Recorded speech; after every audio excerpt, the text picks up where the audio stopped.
La Tierra 2.0. La carrera secreta por colonizar otros planetas. Antes de comenzar, me gustaría hacerte dos preguntas. ¿Y si el futuro de la humanidad ya no estuviera en la Tierra, sino en sus reemplazos? ¿Sabías que si te suscribes a este canal, no te perderás ningún documental interesante como este? Respondiéndote a la primera pregunta, déjame contarte que la historia de nuestra especie siempre ha sido una fuga hacia adelante. Desde que miramos el cielo por primera vez y entendimos que estábamos atrapados en una roca flotando en medio del vacío, el deseo de escapar ha acompañado a nuestra imaginación. Durante milenios expandimos fronteras sobre la superficie de este planeta, cruzamos océanos, escalamos montañas, conquistamos desiertos, pero ahora, por primera vez, sentimos que la Tierra se nos queda pequeña. Porque el nuevo horizonte no está más allá del mar, sino fuera de este mundo. Nunca tuvimos tanta tecnología para cuidar nuestro planeta, y sin embargo, nunca estuvimos tan cerca de abandonarlo. Mientras el clima cambia, los bosques arden y los océanos se ahogan en plástico, una idea crece en silencio. Si no podemos salvar la Tierra, tal vez debamos buscar otra. Pero esa idea, que suena desesperada, se ha convertido en el mayor proyecto de la historia humana. En el siglo XX, la carrera espacial fue política. Estados Unidos y la Unión Soviética competían por demostrar su poder. En el XXI, esa carrera ya no se libra entre gobiernos, sino entre empresas. Ya no se trata de plantar una bandera, sino de levantar una civilización. El espacio se ha transformado en un negocio, y un negocio gigantesco. Se estima que antes de 2040 moverá más de $1 billón. Los nuevos exploradores no visten trajes de astronauta, sino de empresarios. Elon Musk con SpaceX, Jeff Bezos con Blue Origin, Richard Branson con Virgin Galactic. Y detrás de ellos, una red de startups, inversores y contratos militares que apuestan todo a la conquista del espacio. Su discurso es heroico: salvar a la humanidad, convertirnos en una especie multiplanetaria. Pero bajo esas palabras late una ambición más concreta: controlar el acceso al cosmos, poseer las rutas, los recursos y el futuro. Musk lo dice sin rodeos: quiero morir en Marte, pero no al aterrizar. Bezos, en cambio, sueña con una Tierra convertida en jardín, mientras la industria y las fábricas se mudan al espacio. Dos visiones distintas del mismo impulso: escapar. Ambos saben algo que la mayoría apenas empieza a comprender: la Tierra tiene fecha de caducidad. Y así, entre sueños, tecnología y poder, surge el destino más deseado: Marte. El planeta rojo, árido y hostil, pero sorprendentemente familiar. Su día dura casi lo mismo que el nuestro. Tiene estaciones, casquetes polares, tormentas de polvo y huellas de antiguos ríos que alguna vez llevaron agua. Es un desierto, pero con promesas. Para los científicos, un laboratorio natural. Para Musk, el punto de partida de una nueva civilización. Los planes son cada vez más concretos: bases permanentes, módulos presurizados, cultivos en domos, sistemas cerrados de reciclaje de aire y agua. En teoría, la colonización de Marte es posible.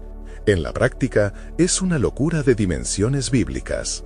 La radiación cósmica, la falta de atmósfera respirable, las temperaturas que caen por debajo de los -100 grados. Cada obstáculo parece insalvable. Pero la obstinación humana lo es aún más. Hay algo profundamente simbólico en ese empeño. Marte representa la última frontera del romanticismo occidental. La fantasía de volver a empezar desde cero, de construir un mundo nuevo sin las cicatrices del anterior. Un lugar donde los errores de la historia no se repitan, donde las guerras, la desigualdad y la contaminación no existan. Pero toda utopía encierra una trampa, porque quien huye de sus errores sin enfrentarlos, los repite allá donde vaya. Mientras tanto, más cerca, la Luna se ha convertido en el ensayo general del futuro. Durante décadas fue solo un recuerdo del pasado, pero ahora vuelve a ser el centro de atención. Está a 3 días de viaje, ofrece recursos valiosos y condiciones ideales para construir una base permanente. La NASA, China, Rusia y la Agencia Espacial Europea compiten por instalar estaciones habitadas en su superficie antes de 2040. El interés no es solo científico. Bajo el polvo lunar se esconde un tesoro. Helio 3, un isótopo raro capaz de alimentar reactores de fusión limpia, una fuente de energía casi ilimitada. Quien lo controle podría dominar el futuro energético de la humanidad. Y además, la Luna tiene otra ventaja. Su baja gravedad permite lanzar naves con un gasto mínimo de combustible. Convertirla en un puerto de despegue interplanetario no es ciencia ficción, es logística.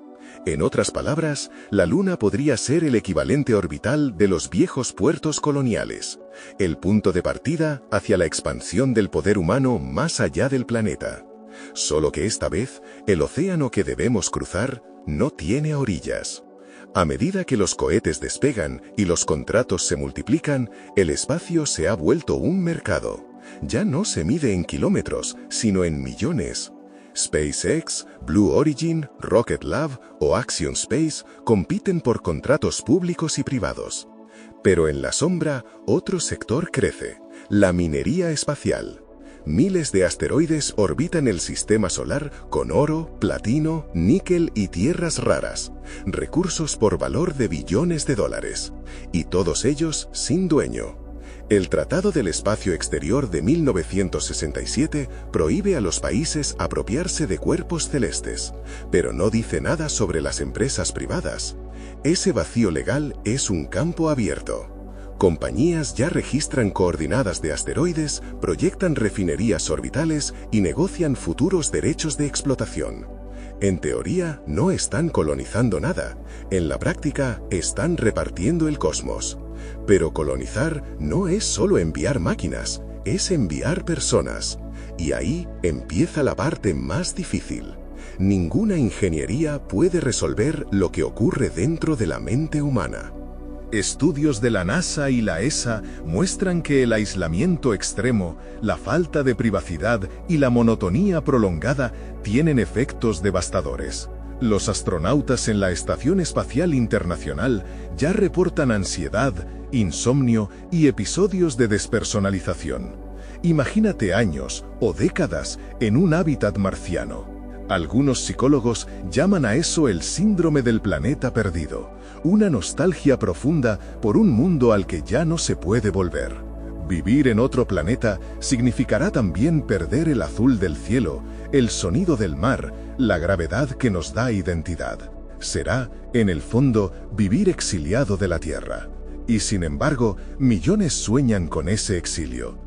Quizás porque ya no sienten que este planeta les pertenece, o porque piensan que lo hemos llevado al límite. Hay una parte de la humanidad que ve la colonización espacial no como una huida, sino como una evolución inevitable. Pero mientras soñamos con Marte y con lunas habitadas, los gobiernos y las potencias mueven sus piezas en silencio.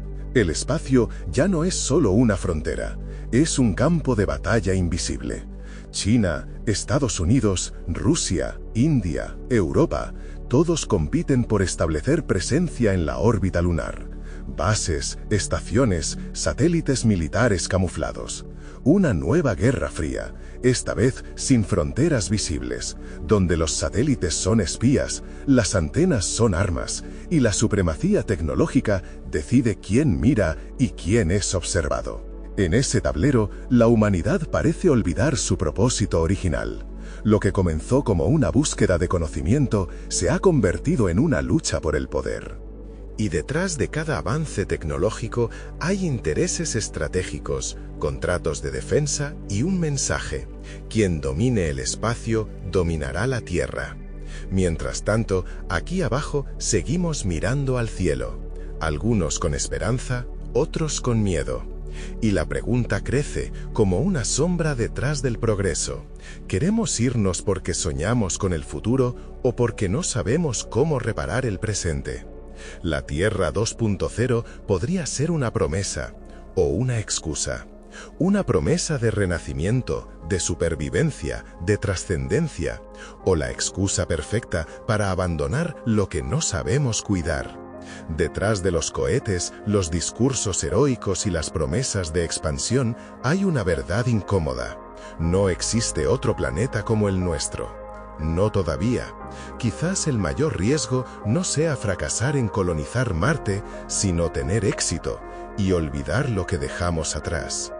Dicen que cada avance humano nace de una mezcla de miedo y curiosidad, que el impulso de explorar nace del mismo fuego que nos empuja a escapar. Y quizá por eso la idea de dejar la Tierra no es solo una aspiración tecnológica, sino un reflejo de lo que somos. Cuando miramos el cielo nocturno, ya no lo vemos como un lienzo de estrellas, sino como un mapa de oportunidades. No vemos constelaciones, sino destinos. Y en ese cielo, la humanidad busca algo más que un nuevo hogar. Busca sentido. En los últimos años, la conversación sobre colonizar otros mundos ha pasado de los laboratorios a las cumbres de poder. Ya no es solo ciencia ficción, es política, economía, diplomacia. Las potencias del planeta se reparten órbitas, rutas y recursos. China construye estaciones lunares, Rusia ofrece colaboración, Estados Unidos responde con alianzas tecnológicas y Europa intenta mantenerse en el tablero.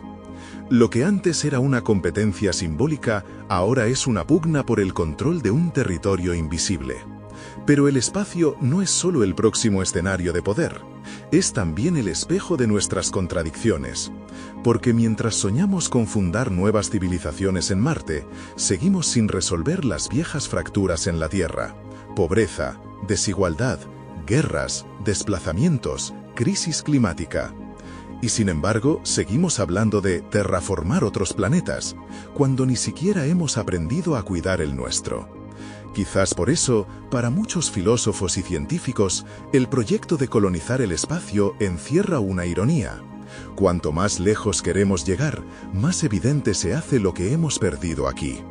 Hay quienes ven en la exploración una forma de redención, un intento de trascender nuestra historia. Otros la consideran una huida, una fantasía tecnológica para no enfrentar nuestra propia decadencia. Y tal vez ambas cosas sean ciertas. El ser humano nunca ha sabido detenerse. Cuando ya no quedan continentes por descubrir, inventa nuevos mundos. Cuando el progreso amenaza con destruirlo, busca refugio en el futuro. Pero el futuro, si no aprendemos del presente, solo será una repetición a otra escala. Imagina Marte lleno de corporaciones, desigualdad, fronteras, banderas. Imagina las mismas estructuras que nos trajeron hasta aquí, replicadas a millones de kilómetros de distancia. Sería el colmo de nuestra arrogancia, conquistar el espacio para reconstruir los mismos errores que lo arruinaron todo. Los ingenieros de la NASA hablan de autosuficiencia, de hábitats cerrados, de ecosistemas artificiales. Pero hay algo que no se puede diseñar: la naturaleza humana. En un entorno sin horizonte, donde cada día es idéntico al anterior, ¿qué pasa con la esperanza? ¿Qué sentido tiene el tiempo si no hay estaciones, si no hay amaneceres, si el viento no huele a nada?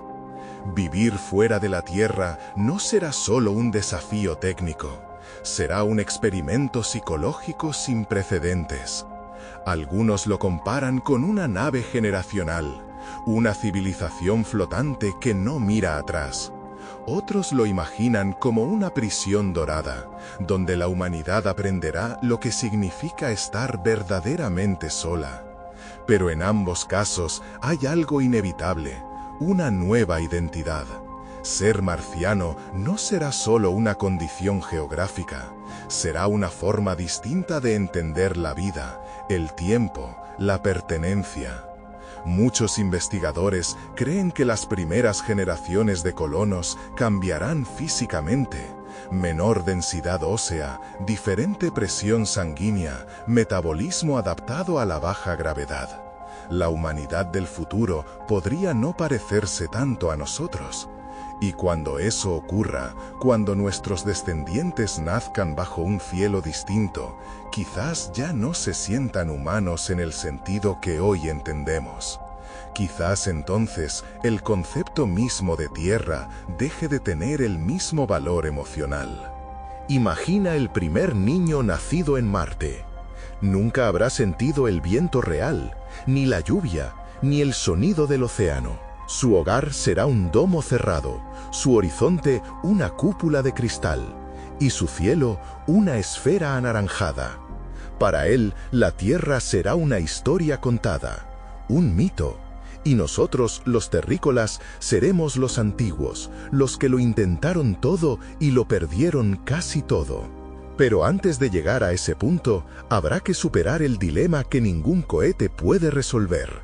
¿A quién pertenece el espacio? Porque si el espacio se convierte en la extensión de la economía terrestre, su destino será el mismo que el nuestro: competencia, apropiación, exclusión.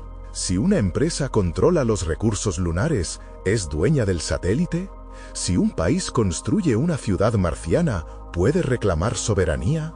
Si un grupo humano nace y muere fuera de la Tierra, ¿a qué nación pertenece? Preguntas sin respuesta que tarde o temprano nos obligarán a redefinir la ley, la política y la moral. El espacio nos confronta con lo esencial. ¿Somos una especie que busca sobrevivir o una especie que busca dominar? Si la motivación detrás de esta nueva carrera es el miedo, solo repetiremos la historia. Pero si es la curiosidad, si es la necesidad de comprender nuestro lugar en el universo, entonces quizá tengamos una oportunidad distinta. Porque, más allá de la tecnología, lo que define a una civilización no es lo que conquista, sino lo que protege. La llamada Tierra 2.0 no es un planeta en particular, es una idea. La idea de que podemos crear un futuro distinto, o al menos intentarlo. De que cada paso fuera de nuestro mundo es también un paso hacia adentro, hacia el entendimiento de lo que somos. Quizás colonizar otros mundos sea inevitable, pero lo que hagamos cuando lleguemos a ellos determinará si lo merecíamos. Hay quienes sueñan con un sistema solar lleno de colonias humanas, ciudades flotantes, granjas orbitales y rutas interplanetarias. Y hay quienes advierten que el espacio podría convertirse en el escenario final de la desigualdad. Los ricos entre las estrellas, los pobres atrapados en la Tierra. Y mientras tanto, la mayoría seguirá aquí, viendo despegar los cohetes, preguntándose si ese futuro realmente incluye a todos. Imagina un siglo más adelante, una humanidad dividida entre dos mundos. Una Tierra envejecida, habitada por los que se quedaron. Un Marte joven, habitado por los que se fueron. Dos civilizaciones hermanas pero distintas, mirando el mismo sol desde perspectivas opuestas. Un día, inevitablemente, surgirán las mismas tensiones que siempre nos acompañaron: poder, territorio, identidad. Y entonces, la pregunta volverá: ¿cuánto de nosotros se puede exportar antes de dejar de ser humanos? Quizás el verdadero viaje no sea hacia Marte, ni hacia las estrellas, sino hacia una comprensión más profunda de lo que significa habitar un lugar. Quizás la misión no sea colonizar, sino aprender a coexistir. Y tal vez ese sea el mensaje oculto de todo esto, que no se trata de escapar, sino de recordar. Recordar que hasta ahora la Tierra es el único lugar del universo donde hemos encontrado vida. Que cada árbol, cada río, cada corriente de aire es fruto de millones de años de equilibrio. Recordar que la Tierra no es solo un punto en el espacio, sino nuestro hogar biológico, emocional y espiritual. Y que ningún otro planeta podrá darnos eso, al menos no aún. Quizás un día logremos construir colonias autosuficientes. Quizás nuestros nietos caminen bajo cielos marcianos o miren la Tierra desde una cúpula lunar. Pero cuando lo hagan, ojalá recuerden que todo empezó aquí, en este pequeño punto azul perdido en la oscuridad.